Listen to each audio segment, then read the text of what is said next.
Hello and welcome to your role in your eCampus class. My name's Beth Rene Roepnack, and I'm an online faculty mentor for eCampus. Some faculty take a transactional approach to teaching. They post required announcements, they respond to emails, they post grades, and they reach out to students once or twice a term. Yet there's an expectation for faculty to be more than just graders. There's an expectation for faculty to become familiar with their students' learning and performance and to help them be successful. This means being a transformational coach or teacher, providing feedback to students, connecting with them, and challenging them to grow or develop. A significant part of this is building connections with your students, learning about them, and finding out their strengths and areas where they're challenged. Another way that we can support our students is to create a safe learning environment where students feel comfortable exploring and making mistakes. One way to make a safe classroom is to make sure that you provide structure for an inclusive pedagogy. Make sure that your instructions are clear for each assignment and that students know how they can achieve the goals of the course. Part of this clarity is explaining to students why the assignment is relevant to them. Often this is just an academic connection, but the more that you can point out to students how particular topics in their class are relevant to their current or future lives, the more you can help students see the importance of the material, and that will encourage their success in your course. Part of social presence is establishing ourselves as real people to our students, people who care about their students.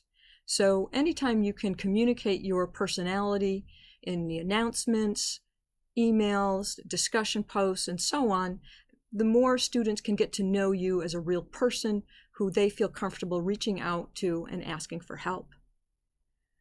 A significant part of what we teach is our relationship to the material. And when we communicate our excitement about the topic to students, that motivates and inspires them to be more engaged with the topic. Another thing that we do as transformational teachers is to provide positive and constructive feedback to students so that they see the value of what they've done and are encouraged to do better next time. We have many opportunities to connect with our students using these transformational practices. For example, in the introductory discussions, you can add additional questions that students will respond to. For example, I like to ask my students, if you could be any animal, what would it be and why? One student responded, I would like to be an eagle because I often get lost in the details and miss the big picture. This is helpful feedback that I can use when grading assignments, for example. We can also connect with students in the announcements by sharing teaching stories that bring the topic to life for students, especially if they're current events. We can also encourage students, remind them that this is just a difficult topic, provide short tutorials, and other ways of encouraging them and engaging them with the topic.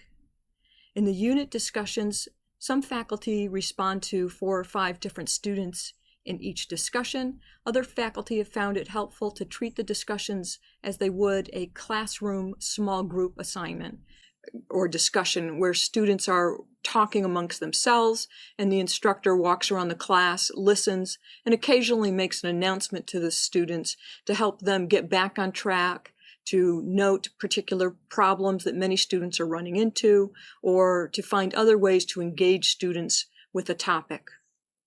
And finally, we can connect with students in the gradebook by providing positive feedback on what students have contributed to the assignment or the discussion, noting its value, helping them with meaning making, and then providing corrective coaching about how they can do better next time.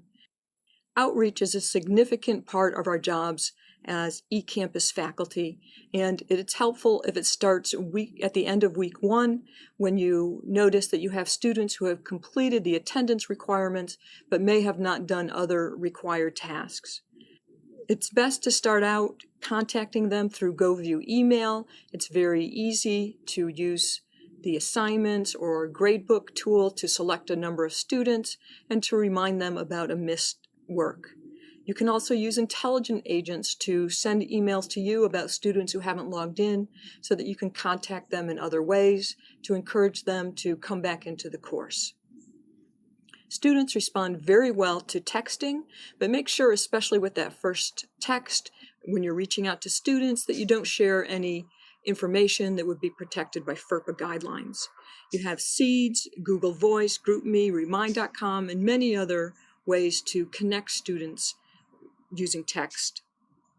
If you're unable to reach students this way, campus email addresses are provided for each student in Seeds and in the attendance quiz. You can also call students, which is very helpful. Make sure that you use these outreach attempts before completing Seeds at-risk tickets for the student success coaches to take over. One professor said, "The last few times that I've taught eCore, it was more like I was a lifeguard in terms of just watching them and jumping in when needed. This time I was heavily involved and found such better success as I would with my face-to-face class." So I hope that you are also willing to engage with your students, become more involved in the class, and have the satisfaction that you have when you teach face-to-face. If you have any questions or comments, you can contact me at these email addresses and phone number, and you also have the eFaculty team here to support you. Thank you.